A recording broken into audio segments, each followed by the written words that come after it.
जो employment agency है उस पर प्रश्न चिन्ह है। तो जो सरकार है उनको भी इस चीज को प्रेस्टीज नहीं बनाना चाहिए। हमें हर चीज में जो है वो क्लैश नहीं पैदा करना चाहिए। जब मुझे ये बताओ 4 बार लगातार कंटिन्यूसली और अभी पेपर आया नहीं होता तो पब्लिक डोमेन में चला जाता। भ्रष्टाचार को लेकर आज युवाओं ने जबरदस्त प्रदर्शन किया, लेकिन जिस तरह से लाठी बांधी गई उन युवाओं को और हिरासत में दिया गया, आपकी पार्टी इन चीजों पर बोलती नहीं। आप लोग पर्सनलाइज करते हो इन इशू को।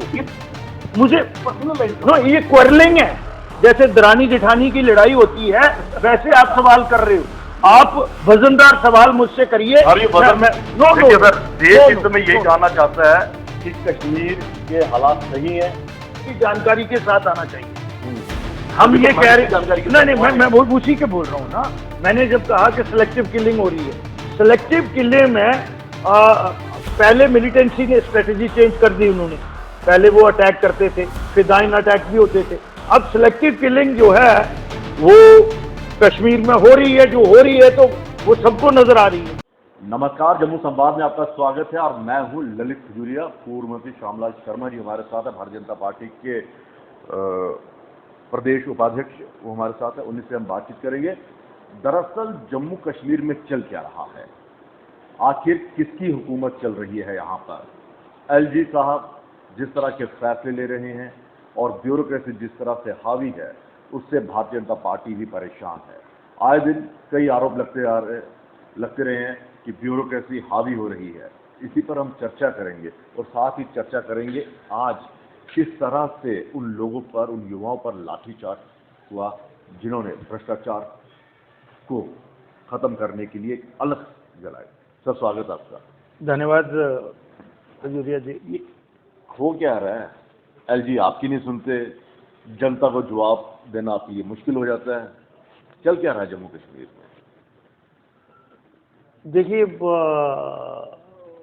एलजी साहब तो मुझे लगता है कि जनता जनार्दन की उनको सुननी चाहिए, और हम भी जनता जनार्दन में ही आते हैं। तो जो आप सवाल करना चाहते हैं, मुझे लगता है अभी आप संकोच कर रहे हैं। नहीं, मैं आपसे विनम्र बेनती करता हूं कि लक्ष्य पे आए हम। मैं लक्ष्य पे तो कह रहा हूं जी कि जनता परेशान है जी। आपके यहाँ पर गुहार लगाई जाती है, आप कमेटी पे कमेटी बना देते हैं, ठीक है ना, ये लक्ष्य है। और एलजी साहब उस कमेटी को मानते ही नहीं। फिर जवाब देना आपका पब्लिक को, आप एक ही जवाब देते हो कि भाई साहब ये फैसला तो एलजी ने लेना है, हम कहाँ से लेंगे। देखिए, आप बहुत ही एक सचेत और एक बहुत ही अच्छी समझ रखने वाले पत्रकार हैं। डिसीजन जो है और पॉलिसी जो फ्रेम हो रही है या टाइम टू टाइम जो है वो सरकार का काम है। लेकिन भारतीय जनता पार्टी का या किसी भी संगठन का जो काम है, मुझे लगता है कि हमारा काम है, हमने लोगों की जो रोजमर्रा की मुश्किलातें हैं, जहाँ ये इशू क्रॉप अप हो रहे हैं, उन इशू को एप्रोप्रिएट फॉरम पे लेके जाने के लिए, एड्रेस करने के लिए आपने कमेटीज की बात की, तो वो भी एक बहुत लॉन्ग पेंडिंग इशू था। अब हमने उस पर एक्सरसाइज कर ली। मुझे लगता है कि अब जब हम वो रिपोर्ट माननीय लेफ्टिनेंट गवर्नर साहब के पास जाएगी, और जो कुछ ब्यूरोक्रेट और टेक्नोक्रेट मुझे लगता है कि कहीं ना कहीं वो एक कंफ्यूजन क्रिएट करते थे, वो अब उसमें गुंजाइश नहीं है। अगर आप, जब हम पब्लिक डोमेन में उस रिपोर्ट को लेके आएंगे तो एक एक इशू को उसमें 47 ये तो आपकी मजबूरी होगी ना। देखो, मैं बता रहा हूँ मजबूरी कैसे है। आपने डेली वेजेस की कमेटी बनाई, आपने कश्मीरी पंडितों की कमेटी बनाई, आपने रेबरेकिया की कमेटी बनाई, आपने जो रिजर्व कैटेगरी उनकी कमेटी बनाई। आपने कमेटी बना दी और आप ही के और भी वरिष्ठ साथी, हाँ जी हल हो गया, हल हो जाएगा। लेकिन जब दिल्ली में गए तो दिल्ली में अमित शाह जी ने, मोदी जी ने साफ कहा ये कमेटी बनाने से कुछ नहीं होगा, सीधा एलजी से मिली। तो यहाँ पर एलजी के खिलाफ तो प्रदर्शन हो गए, कई नेताओं, आपके कई साथियों ने उनके खिलाफ बयानबाजी कर दी। मैं इस कंटेस्ट में नहीं जाऊंगा, ये जानकारी तो आपके पास होगी, लेकिन जो मुझे जानकारी है दिल्ली ने भी, और मुझे लगता है कि माननीय लेफ्टिनेंट गवर्नर साहब भी, जो आप 4th क्लास लीड बेसिस और डेली रेटेड और जो लोग एजिटेशन कर रहे हैं, मुझे लगता है कि पार्टी को बहुत अच्छा रिस्पांस अपनी हाईकमांड से भी मिला, और उसके बाद भी 4 बार मुझे लगता है कि पार्टी के जो उच्च स्तरीय हमारे नेता हैं, उनकी माननीय लेफ्टिनेंट गवर्नर साहब और यहाँ के वर्दी चीफ सेक्रेटरी साहब से इस पे बात हुई है।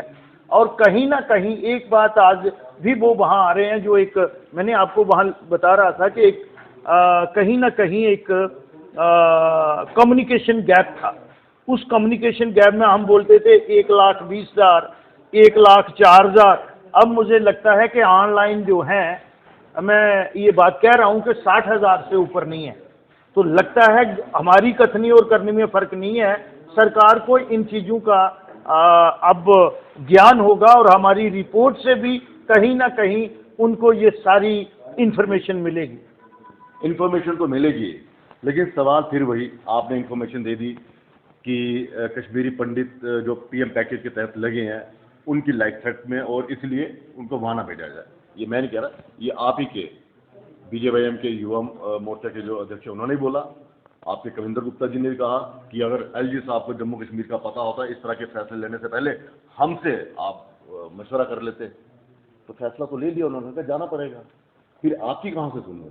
देखिए, मैंने पहले कहा है, हम लोगों के जनसेवक हैं, हमारा काम है। अब वादा कर देते हो ना कि हाँ जी हो गया। नहीं, वादा, देखिए वादा हमने ये नहीं कहा कि हो जाएगा, हमारी वो कमिटमेंट नहीं थी। हमने ये कहा कि जो हालात हैं, एज ए कॉमन मैन भी अगर उस वो देखें कि सेलेक्टिव किलिंग हो रही है, उसमें हमारे जो जम्मू के लोग हैं, जो रिजर्व कैटेगरी के हैं, उनकी भी हुई, और इसी तरीके से कश्मीरी पंडित जो प्राइम मिनिस्टर पैकेज में है उनकी भी हुई। मतलब हालात, और लोगों की जानो माल की हिफाजत जो है वो प्राइम ड्यूटी है किसी भी सरकार की, और वो जिम्मेवारी माननीय लेफ्टिनेंट गवर्नर साहब की भी बनती है और यहाँ की सरकार की भी बनती है कि उस तरह के हालात नहीं है कि इनको वापस भेजा जाए। आप मुझे बताएं, हालात ऐसे तो नहीं थे वहां कि जब सेलेक्टिव किलिंग हो रही है, तो मुझे लगता है कि पहले लोगों की जानो माल, जो गवर्नमेंट की फंक्शनिंग होती है जिसकी आप बात करते हैं, उसमें रूल ऑफ लॉ की सेंस जिसको हम कहते हैं। सर यहाँ पे तो फिर आप खुद फंस जाते हैं। भारतीय जनता पार्टी दिल्ली कह रही है कि वहाँ के हालात जम्मू कश्मीर के बिल्कुल सही हैं। मोदी साहब, अमित शाह जी संसद में कहते हैं इतना आपका टूरिस्ट वहाँ पे गया हुआ है, करोड़ों की तादाद में यहाँ पर्यटक आए हैं। आप कह रहे हैं कि हालात सही नहीं थे इसलिए उनको यहाँ पे लाना पड़ा, तो जब हालात थे तो सब भेजते। तो ये दूरी जो है वो किस तरह से खत्म होगी? आप कह रहे हैं कि हालात सही है, आप कश्मीरी पंडितों के ऊपर कह रहे हैं कि आप देखिए आपकी पार्टी खुद इस तरह की नहीं, मैं एक चीज बताऊंगा कि हमें थोड़ा इम्पार्शियल होके बात करनी चाहिए। वही तो कह रहा हूँ, मैं उसी पे आ रहा हूँ। मैं वो पॉलिटिशियन नहीं हूँ कि जो मीडिया को अवॉइड करूंगा, लेकिन मीडिया को भी विद फैक्ट एंड फिगर और सब्जेक्ट की जानकारी के साथ आना चाहिए। हम ये कह रहे नहीं, मैं वो उसी के बोल रहा हूँ ना। मैंने जब कहा कि सिलेक्टिव किलिंग हो रही है, सिलेक्टिव किलिंग में पहले मिलिटेंसी ने स्ट्रेटेजी चेंज कर दी उन्होंने। पहले वो अटैक करते थे, फिदाइन अटैक भी होते थे। अब सिलेक्टिव किलिंग जो है वो कश्मीर में हो रही है, जो हो रही है तो वो सबको नजर आ रही है, लेकिन हालात में भी बहुत इंप्रूवमेंट है। नो, आप कह रहे हैं हालात सही थे और वो गलत आए थे और इसलिए उनको वापस भेज दिया। किनको? कश्मीरी पंडित जो नहीं, पैकेज ये यहाँ तो फिर आप दिल्ली जो कह रहा है वो झूठ कह रहा है। You are not behaving like a listen mister Khajuria, मेरा 40 साल का तजुर्बा है राजनीति का। आप लोग पर्सनलाइज करते हो इन इश्यू को। मुझे पर्सनलाइज ये क्वारलिंग है, जैसे दरानी जेठानी की लड़ाई होती है वैसे आप सवाल कर रहे हो। आप वजनदार सवाल मुझसे करिए। सर, देश इस समय यही जानना चाहता है कि कश्मीर के हालात सही हैं। प्राइम मिनिस्टर साहब मोदी जी और होम मिनिस्टर साहब अमित शाह जी ने कहा कि हालात सही हैं। भारतीय जनता पार्टी के उन तमाम नेताओं से भी हमारा सवाल आपसे भी कि जब किलिंग हो रही थी और जब वो यहाँ पर आ गए थे, उन्होंने कहा था कि एलजी साहब ने ये जो फैसला लिया है ये गलत फैसला है, अभी वो हालात सही नहीं है। हम तो ये कह रहे हैं कि पब्लिक को बताइए हालात कैसे हैं, वो सही बोल रहे हैं या आपके नेता सही बोल रहे हैं? रेडी वो 31 मई को हुई है। मैं तभी कहता हूं कभी आइए मेरे पास, फिर मैं आपको बताऊंगा कि मेरे पास क्या है और स्टेट को मैं कैसे रिकॉर्ड को स्टेट रखता हूं। मैंने 27 मई को माननीय लेफ्टिनेंट गवर्नर साहब को चिट्ठी लिखी कि कश्मीरी पंडित तो साफ टारगेट बन रहे हैं, अब बारी जो है इस तरफ आने वाली है। मुझे कुछ लोगों ने यह भी कह दिया कि आप इसको पहले प्रीएम्प्ट कैसे कर सकते हैं। मैंने कहा मैं 7 दिन कश्मीर में रह के आया हूं और हमने पॉलिटिक्स की है जमीन के साथ जुड़ के, और वहां की नब्ज जो है वो मैं देख के आया हूं कि अब वो सॉफ्ट टारगेट जो डोगरा यहाँ पे रिजर्व कैटेगरी के लोग हैं, 27 मई की चिट्ठी है मेरी, आप आ जाए, मैं रिकॉर्ड। मैं वही तो कह रहा हूँ ना। देखिए सिलेक्टिव। चलिए अगले सवाल की तरफ हमने यहाँ पे क्या, भ्रष्टाचार को लेकर आज युवाओं ने जबरदस्त प्रदर्शन किया, ठीक है, लेकिन जिस तरह से लाठी बांधी गई उन युवाओं को और हिरासत में लिया गया, आपकी पार्टी इन चीजों पर बोलती नहीं है? क्यों नहीं बोलती? मैं भी तो पार्टी का ही हूं। मेरे अगर आप इंटरव्यू देखेंगे, आपके साथ नहीं हुए, आपके इंटरव्यू हुए, मैं गलत को गलत और जो ठीक है उसको ठीक कहता हूं। आज की बात भी मैं करूंगा। मुझे लगता है कि वो कहीं ना कहीं जो एम्प्लॉयमेंट एजेंसी है उसमें प्रश्न चिन्ह है। तो जो सरकार है उनको भी इस चीज को प्रेस्टीज नहीं बनाना चाहिए। हमें हर चीज में जो है वो क्लैश नहीं पैदा करना चाहिए। जब मुझे ये बताओ, 4 बार लगातार कंटिन्यूसली, और अभी पेपर आया नहीं होता तो पब्लिक डोमेन में चला जाता है। बिल्कुल बिल्कुल पब्लिक डोमेन में चला जाता है। तो ये सारी चीजें, तो उन चीजों का संज्ञान सरकार ने लेना है।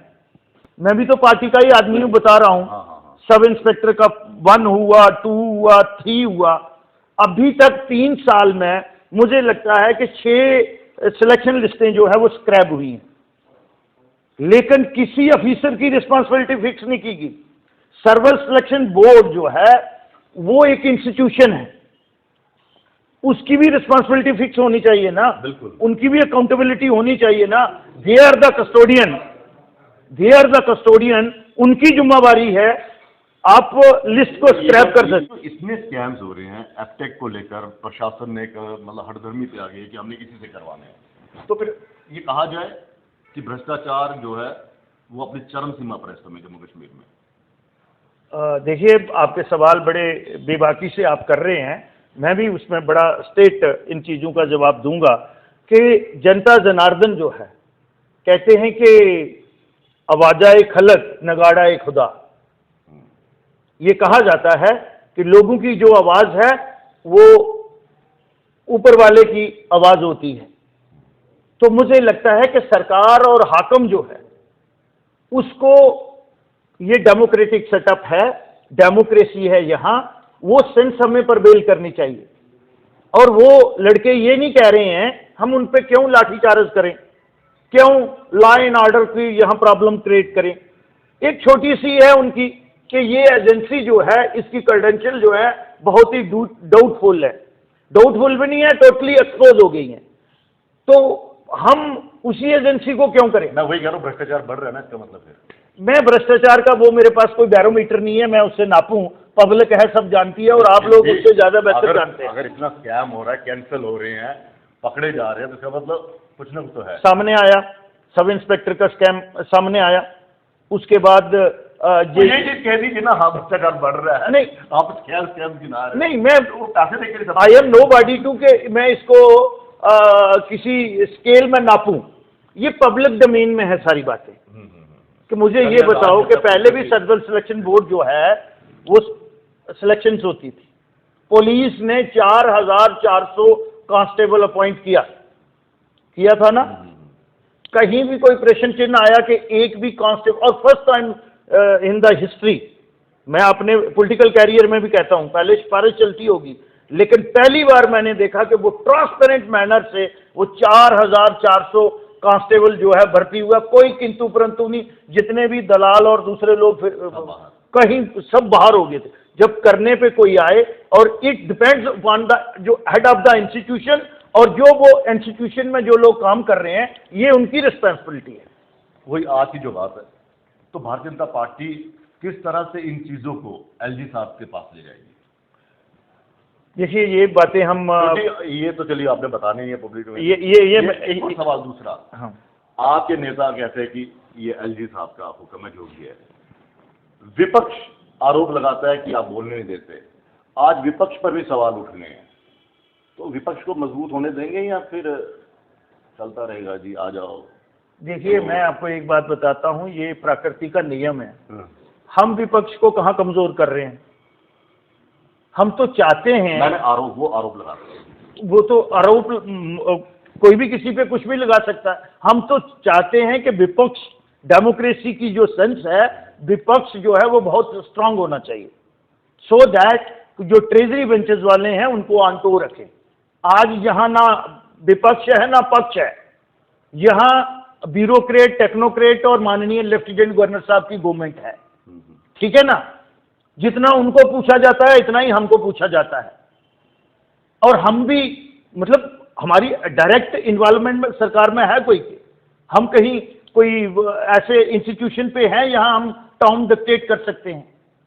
दिल्ली तो आवाज पहुंचा सकते हैं ना, इतना तो केंद्र में तो आप ही, तो वो तो हम पहुंचाते हैं, और बहुत सी बातें उससे उनमें तब्दीली भी आती है। तो विपक्ष इसलिए डरता है ना कि जेल में डाल देते हो आप, उनका इंक्वायरी बिठा देते हो। किन पे? विपक्ष पे।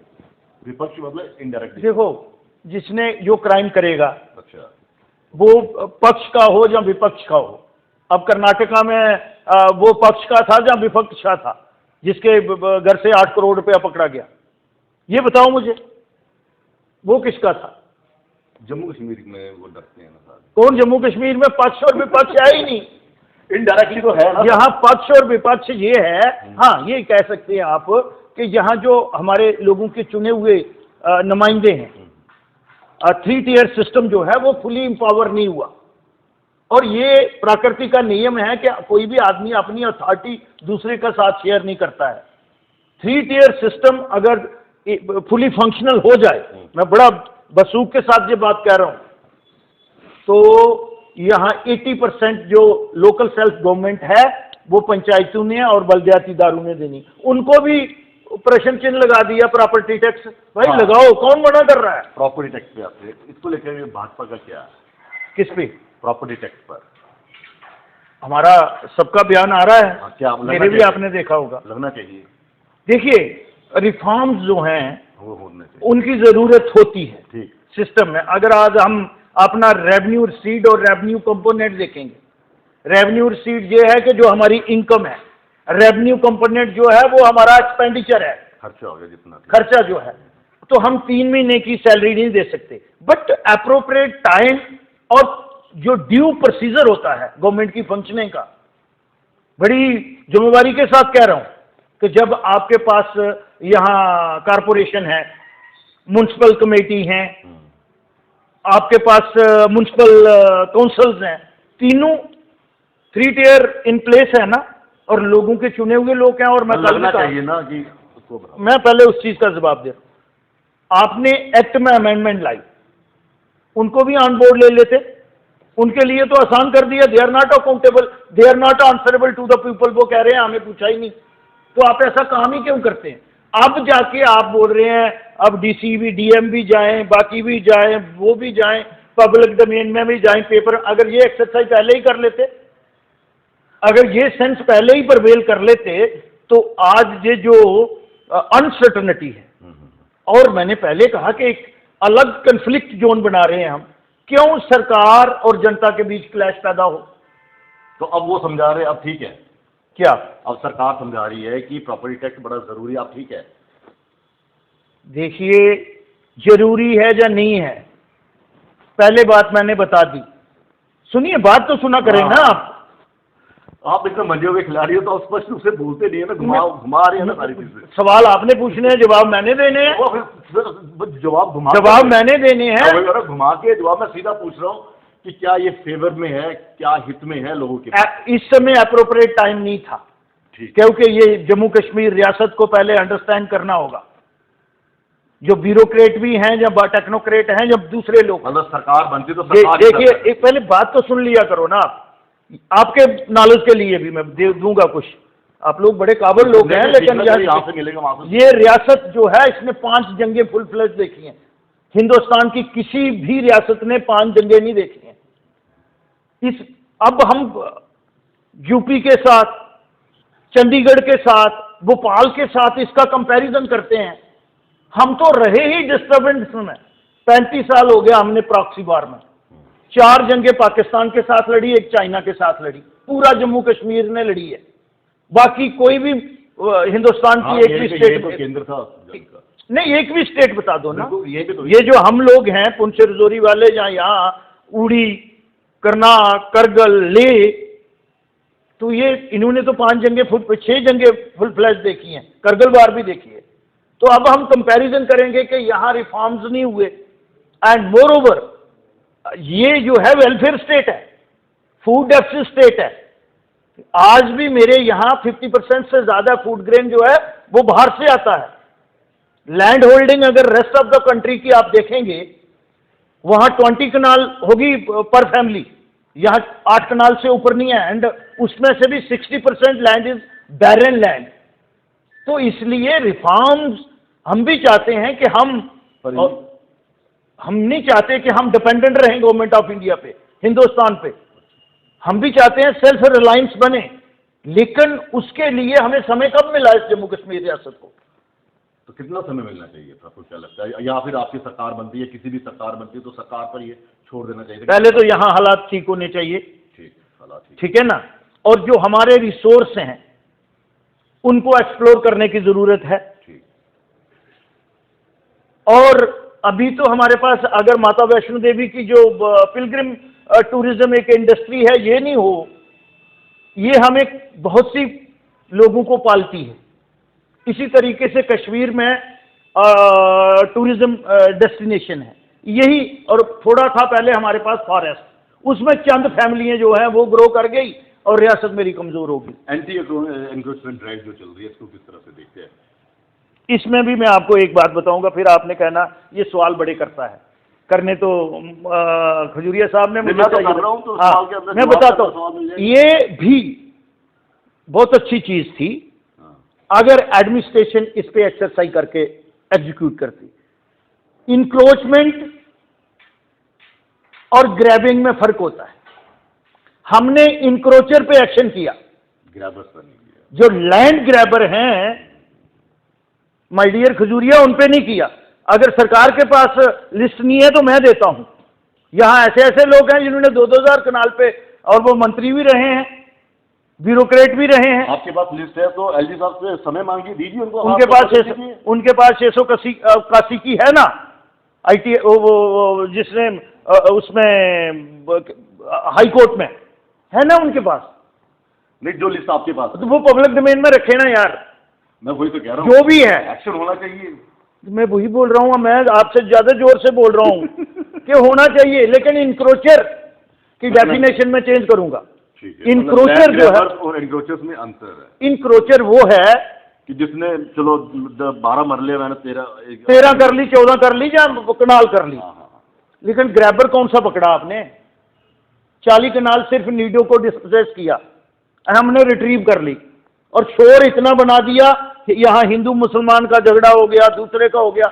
और जो वो डेलिब्रेट अटेम्प्ट में गवर्नर साहब को आपके माध्यम से सचेत करना चाहता हूँ, उनके संज्ञान में लाना चाहता हूँ, ये नीचे की जो एडमिनिस्ट्रेशन है उसने इसको कटल किया है, सबोटाइज किया है, और उन लोगों बड़े लैंड ग्रैबर के साथ मिलकर किया है। मतलब बचाने की कोशिश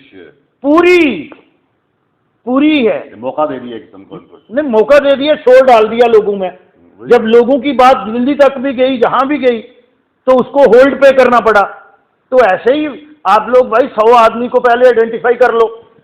चुनावों के लिए तैयार हैं जम्मू कश्मीर में? चुनाव हम तो हमेशा तैयार रहते हैं। आपको क्या लगता है, होंगे चुनाव या फिर यही सिस्टम चलता रहेगा? हम तो हमेशा तैयार रहते हैं, कल करवा लें। तो सरकार कौन बनाएगा? हाँ, सरकार लोग बनाएंगे, और कौन बनाएगा? और लोग तो चुनकर देंगे ना आपको। हाँ। फिर जोड़ तोड़ तो आप लोगों ने करना है ना। जोड़ तोड़ क्यों करना है, हम एब्सोल्यूट मेजॉरिटी लेंगे, अच्छा, एब्सोल्यूट मेजॉरिटी लेंगे। आप तो बोलते हैं, यहां सामने बताओ ना, मैं कभी भी किसी को हल्के में नहीं आंकता हूं, पॉलिटिक्स में कभी भी ये नहीं सोचना चाहिए, लेकिन आप बोल रहे हैं विपक्ष है ही नहीं, खुद ही आपने बोला, तो मैंने जो आपने मुझे कहा वो मैंने आपको रिटर्न कर दिया। ठीक है, मतलब फुल मेजॉरिटी में आना है। फुल मेजॉरिटी, एब्सोल्यूट मेजॉरिटी जब भी इलेक्शन होगी। चलिए, बहुत बहुत शुक्रिया, बहुत बहुत धन्यवाद। तो पूर्ण बहुमत में ये सरकार बनाएंगे, सरकार इन्हीं की बनेगी। लेकिन हाँ, इतना जरूर है, उन्होंने कहा कि प्रॉपर्टी टैक्स जो है वो अभी नहीं लगना चाहिए था, क्योंकि हालात ऐसे नहीं है। और कश्मीरी पंडितों का भी जो मुद्दा पीएम पैकेज का कि हालात सही नहीं है, अगर हालात सही नहीं है फिर दिल्ली क्या कहता है, इस पर सबसे बड़ा सवाल उठता है। फिलहाल इजाजत दीजिए, नमस्कार।